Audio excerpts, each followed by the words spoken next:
Kita berjuang dengan keyakinan. Jika kita menang dalam perjuangan, kita akan mendapatkan dua manfaat.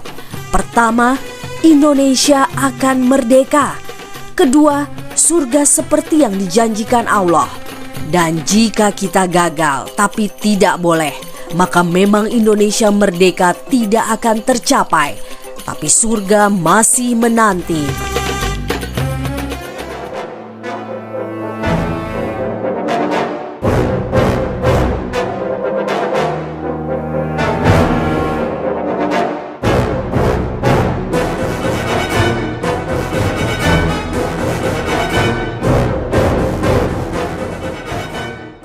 Halo semuanya, ketemu lagi sama aku Nazila Aisyah Sara dan selamat datang di Kepopedia.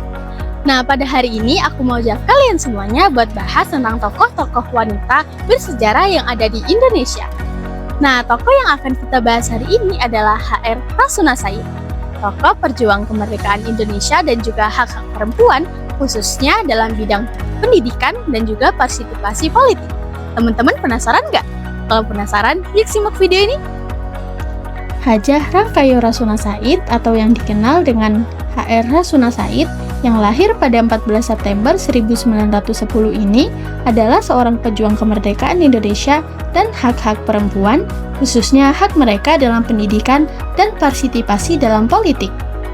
Sebagai seorang yang aktif secara politik sebelum dan setelah kemerdekaan Indonesia, Rasuna Said menjadi anggota berbagai organisasi politik dan kemudian menjabat sebagai anggota Dewan Perwakilan Rakyat sementara dan Dewan Pertimbangan Agung di bawah masa jabatan Soekarno. Karena keterlibatannya dalam perjuangan kemerdekaan Indonesia, ia diakui secara anumerta sebagai pahlawan nasional Indonesia. Rasuna Said berasal dari keluarga Minangkabau yang dikenal dengan semangat juangnya. Sejak usia muda, Rasuna menunjukkan minat yang besar dalam bidang pendidikan dan politik. Ia menyelesaikan pendidikan di Dinia Putri di Padang Panjang. Di tempat tersebut, ia mendapatkan pengetahuan tentang agama Islam dan semangat kebangsaan. Setelah menyelesaikan pendidikannya, ia pun memutuskan untuk terjun ke dunia politik dan organisasi. Ia bergabung dengan Sarekat Rakyat dan kemudian mendirikan Persatuan Muslimin Indonesia, sebuah organisasi yang berfokus pada perjuangan kemerdekaan dan pemberdayaan perempuan. Melalui Permi, ia mulai dikenal sebagai orator ulung yang mampu menggerakkan massa untuk melawan penjajahan. Pengalaman ini menanamkan dalam dirinya semangat untuk berjuang demi kemerdekaan, khususnya pada hak-hak perempuan. Rasuna Said memulai karir politiknya dengan bergabung dalam Sarekat Rakyat. Organisasi ini merupakan sebuah organisasi politik yang berjuang melawan penjajah Belanda. Setelah aktif di Sarekat Rakyat, ia mendirikan Persatuan Muslimin Indonesia atau PERMI pada tahun 1930-an. PERMI merupakan organisasi politik dan sosial yang bertujuan untuk memperjuangkan kemerdekaan Indonesia dan hak-hak perempuan. Sebagai salah satu pendirinya, ia memegang peranan penting dalam mengarahkan kegiatan organisasi ini.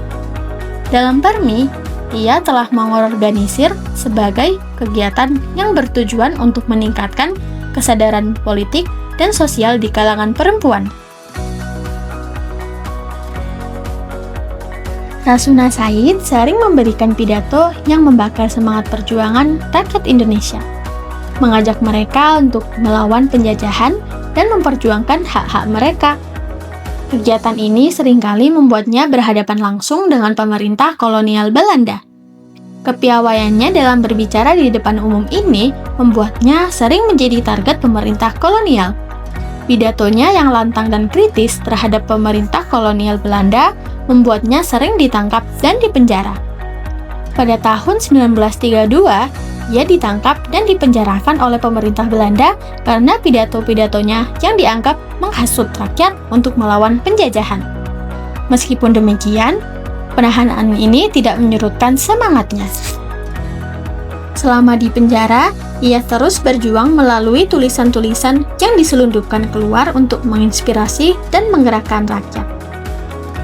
Setelah Indonesia merdeka pada tahun 1945, ia terus melanjutkan perjuangannya melalui jalur politik. Ia menjadi anggota Dewan Perwakilan Rakyat Republik Indonesia dan Dewan Pertimbangan Agung. Dalam perannya ini, ia terus memperjuangkan hak-hak perempuan dan kepentingan rakyat Indonesia. Sebagai anggota DPR RI, ia terlibat dalam berbagai diskusi dan pengambilan keputusan penting untuk bangsa Indonesia. Ia dikenal sebagai seorang legislator yang gigih memperjuangkan hak-hak perempuan dan kelompok yang terpinggirkan. Di Dewan Pertimbangan Agung, ia memberikan masukan dan nasihat kepada pemerintah mengenai berbagai kebijakan yang berdampak pada rakyat. Selain aktif dalam dunia politik, ia juga memiliki perhatian besar terhadap pendidikan. Ia percaya bahwa pendidikan adalah kunci untuk membebaskan rakyat Indonesia dari kebodohan dan penindasan. Sehingga ia mendirikan sekolah-sekolah dan lembaga pendidikan yang memberikan kesempatan bagi perempuan untuk mendapatkan pendidikan yang layak.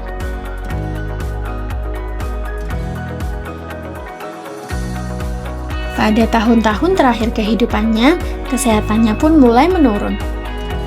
Ia menderita berbagai penyakit yang berhubungan dengan usia dan kondisi fisik akibat tekanan hidup dan perjuangan yang berat selama masa penjajahan dan pasca kemerdekaan. Meski demikian, semangatnya untuk berjuang dan berkontribusi bagi bangsa tidak pernah surut. Ia tetap aktif dalam berbagai kegiatan politik dan sosial hingga kesehatannya tidak memungkinkan lagi. Rasuna Said pun wafat pada 2 November pada tahun 1965 di Jakarta. Kabar wafatnya disambut dengan duka mendalam oleh seluruh rakyat Indonesia, khususnya para pejuang kemerdekaan dan aktivis perempuan yang melihatnya sebagai inspirasi dan teladan. Berbagai tokoh nasional dan masyarakat umum memberikan penghormatan terakhir kepadanya sebagai salah satu pahlawan nasional yang telah memberikan kontribusi besar bagi bangsa dan negara. Ia dimakamkan di Taman Makam Pahlawan Kalibata, Jakarta. Pemakamannya dihadiri oleh berbagai tokoh penting negara, rekan-rekan seperjuangan, serta masyarakat yang ingin memberikan penghormatan terakhir. Pemakaman ini dilaksanakan dengan upacara militer sebagai bentuk penghormatan atas jasa-jasanya sebagai pahlawan nasional.